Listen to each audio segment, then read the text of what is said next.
Since October 2017, we've had the Me Too movement. I'm not a representative of the Me Too movement. I'm not a spokesperson. So that leaves us the question, why am I here this morning, and what am I going to talk about? So what I'm going to talk about is my journey as a feminist and a researcher into the world of work. So in the workplace, a lot of things can happen. Everything from ongoing, soul-destroying harassment to extreme acts of violence. At the same time, work offers us a really good opportunity to make real change and to create and build a more just and equitable society. At work, we exchange experiences, ideas, opinions, knowledge, informally and formally. Because we're connected to our coworkers, we tend to listen to them. But we're also among people who are different from us, so we're really exposed to diverse ideas, diverse experiences. So these workplace conversations, they're important for our organizations, and they're important for us personally. But more than that, they constitute a layer of public discourse. And for a lot of us, it's at our work and our workplace conversations where we really have the opportunity to debate and deliberate and discuss important societal issues. Gendered violence is an important societal issue. And I'm going to talk to you about how gendered violence has become a workplace issue to be discussed in Ontario workplaces. I first began thinking about gendered violence in the workplace in 1994 when Sharon Chapman called me when I was working at the Sexual Assault Centre London. She had a really simple and direct question. What are you doing to help women who are being sexually harassed at work? Sharon had just quit a job that she'd been at for 13 years and where she had been sexually assaulted on a daily basis for being the only woman in an otherwise all-male department. If you bring that up with Sharon now, she'll be quick to tell you that it took me almost a year to get back to her with a response. It's not something to be proud of, but it's a reflection of the reality at the time that we didn't have even a nascent, let alone a coherent movement to address workplace sexual harassment. Sexual assault and rape crisis centers across the province didn't understand the specific dynamics of sexual violence when it took place within the context of the workplace, and we weren't prepared to support women like Sharon. It's hard to say why, because in the early 80s, the women's movement had paid attention to workplace sexual harassment after the publication of 2 books. In the US, Catherine McKenna published Sexual Harassment of Working Women, and in Canada, Constance Backhouse and Leah Cohen published The Secret Oppression, Sexual Harassment of Working Women. These books were really important because they gave us language to talk about and describe disturbing behavior that until then had too often been considered part of the job. Following this, Bonnie Robichaud, who was a lead hand cleaner at CFB in North Bay, she'd been sexually harassed by her supervisor, and she waged a 7-year battle from 1980 to 1987. That battle culminated in a Supreme Court decision that the Canadian Human Rights Commission would recognize sexual harassment as a responsibility of the employer, whether they knew about the harassment or not. So now, armed with some understanding of the feminist history of workplace sexual harassment, Sharon and I decided that what we needed to do was to break the silence again, so that she would have a voice. It was through that work that Jackie Carr found us. So Jackie Carr was the daughter of Teresa Vince. Teresa Vince was murdered in her workplace, Sears, in Chatham, in 1996 by her supervisor. Her supervisor had been harassing and stalking her for 13 months prior to her death. She had complained, and Sears had left her on her own to deal with the situation. Even after her death, Sears continued to refuse to take responsibility for the sexual harassment. The family and advocates demanded an inquest into her death. At the inquest, Sears hired an American lawyer to absolve the company of responsibility with the argument that the murderous supervisor was not a sexual harasser, he was a persistent pursuer. The Sexual Assault Crisis Center in Chatham-Kent, led by Michelle Schreier, was up for the challenge. She worked with human rights lawyer Jerry Sanson and with MPP Pat Hoy to craft a private member's bill to make changes to the Occupational Health and Safety Act. What the private member's bill proposed was that workplace sexual harassment would become an occupational health and safety hazard. This is important because if you have a hazard in your workplace, the employer must remedy it immediately. We all have the right to a safe workplace. This was in sharp contrast with the only remedy in place at the time, which was a human rights complaint. The human rights system was difficult to navigate, and most women who laid a complaint in the system found by the time their case was heard, if it was heard at all, they had already lost their jobs. Pat Hoy's private members bill, introduced in 2001, didn't pass. 3 similar private members bill introduced between 2001 and 2003 also failed to pass. So, as feminists do, we continued to do research on this phenomenon of workplace sexual harassment. The Ontario Coalition of Rape Crisis Centres partnered with the Centre for Research and Education on Violence Against Women and Children and researcher Sandy Welsh. In 2004, we released our report, Workplace Violence and Harassment. This report is built on the personal stories of women who experienced sexual harassment. But we didn't just look at the personal stories, we also looked at the context in which these behaviors were taking place. And we concluded that if we want to end harassment, we have to transform the inequality and discrimination that is woven into the culture of so many workplaces. Another important finding from our research is that we have to expand our analysis of sexual harassment to take into consideration women's social location. Many of the women that we spoke to told us that their race, their ethnic identity, their citizenship status, their disability, sexual orientation, size, language, or other perceived difference was as much at the root of the harassment as their gender. In 2005, another tragic event further broadened our understanding of workplace harassment and violence. Laurie DuPont, who was a nurse at Hotel Dieu Grace Hospital in Windsor, was murdered on the job by her former partner, also a doctor at that hospital.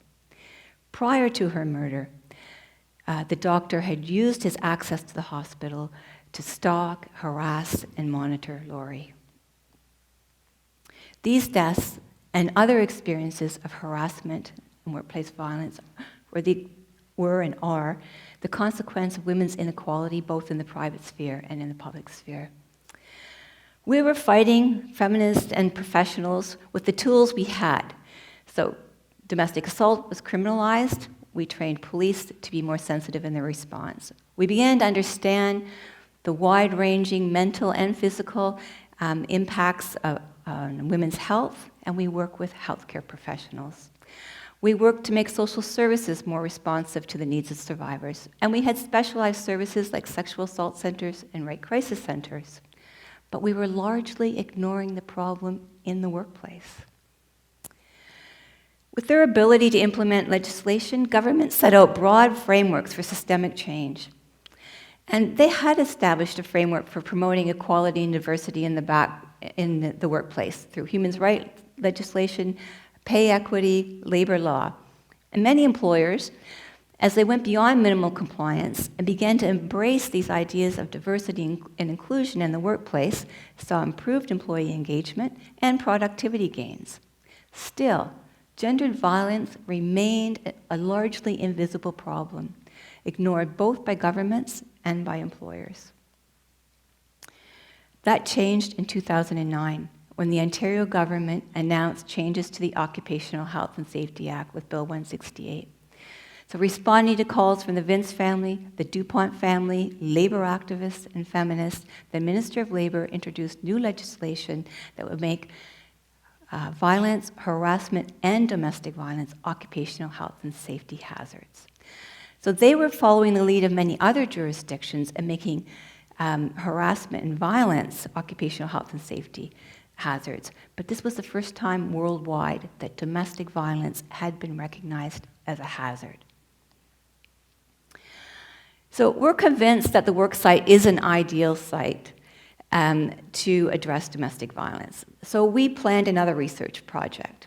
Internationally, research was telling us that women who've experienced domestic violence have more disrupted work histories, they have to change jobs more often, they have lower personal incomes, and they're more likely to be employed in casual and part-time work than women who haven't had those experiences. At the same time, being employed is a key pathway out of an abusive relationship. However, we had no Canadian research on this. So the Centre for Research and Education on Violence Against Women and Children partnered with the Canadian Labour Congress to conduct the first ever survey on the impacts of domestic violence on workers and the workplace. We had over 8,400 workers participate, and we had some startling insights into the impact of domestic violence on Canadian workers and Canadian workplaces. 1 in 3 Canadian workers have experienced domestic violence in their lifetime, with rates being higher for women. For more than half of these workers, the violence is following them to work. They're receiving abusive phone calls, text messages, emails. Abusers are showing up at work. They're contacting employers. They're contacting coworkers. They're being stalked and harassed at or near their workplace. And sometimes abusers are preventing them from even going to work at all. All of these impacts we see a greater impact for women than we do for men. Meanwhile, while we were doing that research, feminists are working with the Ontario government to craft It's Never Okay, an action plan to stop sexual violence and harassment. That plan included a promise to strengthen the occupational health and safety legislation. In 2016, a definition of workplace sexual harassment was added to the Act, and employers were required to educate about workplace sexual harassment. They're also required to conduct an investigation if there was an incident or a complaint. 20 years after the death of Teresa Vince, the Vince family and advocates finally saw our full list of demands fully implemented. In 2015, the Ministry of Labour initiated the Changing Workplaces Review. This was the largest review of Ontario labour law in decades. So we presented our research on the impacts of domestic violence in the workplace, and we asked for changes to Ontario's labour laws that would give survivors of domestic violence paid time off work. So that's time to consult a lawyer, to attend court proceedings, to get counseling for themselves or for their children, time to search for a new place to live, time to look after health needs. We succeeded in putting the issue on the radar, and the reviewers wrote, "Since the interim report was issued, we have become aware that the issue of domestic violence leave was a serious omission in the scope of our review. We are more aware of the prevalence of domestic violence and the importance of providing leave for victims." In early 2018, the Ontario government passed legislation that will provide 5 days of paid leave and an additional 5 days of unpaid leave for survivors of domestic and sexual assault. Very recently, just this past week, the Ontario government announced that it will provide training to workplaces on domestic violence. So this is a really quick walkthrough of more than 20 years of personal experiences and observations of how we've begun to accept that the workplace is an ideal site to address gendered violence. There's much that I left out and the work of many people that I haven't been able to talk about. Encouraging as these changes are, there's still a lot left to do. I think we can all recognize the gap between law and reality. So the Me Too movement is an illustration of that gap. The leaders who are going to guide the next round of changes are operating in a time of changing social norms. Affirmative consent is change in the way we understand sexual violence, and that extends to the workplace. Emerging research tells us that gay and lesbian, bisexual, transgender, gender-fluid people experience both domestic violence and sexual harassment at high rates, even higher rates than women. So we're going to have to take that into consideration in our gender analysis. Domestic violence and sexual harassment have cost implications for individuals and for society, but also for workplaces. So we're just beginning to be able to measure those costs. And when we need more accurate measures of those costs so that we actually know how much money we can save through prevention work. I'd like to finish with a quick synopsis of the lessons that I've learned. First is the value and the importance of speaking up about grave injustices and the tragedies that result from gendered violence. Next is the importance of amplifying our voices as we speak out, through alliances with other feminists, with the labor movement, with lawyers and politicians who get it. One story can be compelling, but there are always others. It's important to work with academics to gather up these stories. Then the stories become evidence. So we want to collaborate, form alliances, advocate, and provide policymakers with the evidence they need to make change. Sexual harassment and domestic violence in the workplace have been widely practiced and systematically ignored. We've begun to change that. Me Too has amplified voices in a way that we've never seen before. But when headlines have faded and journalists have moved on, we want the important impact of Me Too to be sustained. So we can't be complacent. There are still women and vulnerable workers who are isolated and without a voice. There's only one way forward. Lead from where you are. Stand in your power. Stand up for equality. When you see injustice, reach out. Don't be silent. Thank you.